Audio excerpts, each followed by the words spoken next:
Hello welcome to Riva's Arts. இப்போ நான் காலியான அக்ரிலிக் பெயிண்ட் பாட்டில் எடுத்திருக்கேன். இந்த ஸ்டிக்கர் எல்லாம் பிரிச்சுட்டு கம்ப்ளீட்டாக க்ளீன் பண்ணி எடுத்து வச்சுருக்கேன். அடுத்து நான் இப்போ ஃபோமி க்ளே எடுத்திருக்கேன். நான் ஒயிட் கலரும் பிங்க் கலரும் யூஸ் பண்ணியிருக்கேன் இந்த கிராஃப்ட்காக.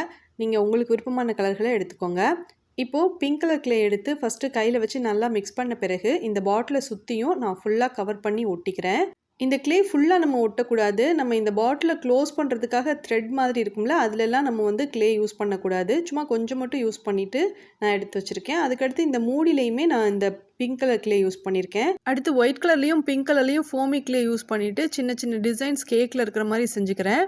இது ட்ரை ஆன பிறகு இதில் கிளிட்டர், ஸ்மால் சைஸ் பீட்ஸ், புஷ்பின் இதெல்லாம் எடுத்து வைக்கிறதுக்காக இதை யூஸ் பண்ணிக்கலாம். அதோட உங்க ஃப்ரெண்ட் அல்லது உங்களுக்கு ரொம்ப பிடிச்சவங்களுக்கு பர்த்டே வரும்போது ஸ்மால் சைஸ் சாக்லேட் இதுக்குள்ள வச்சிட்டு கூடவே ஒரு பர்த்டே விஷ் எழுதி இதுல வச்சு பிரசன்ட் பண்ணலாம்.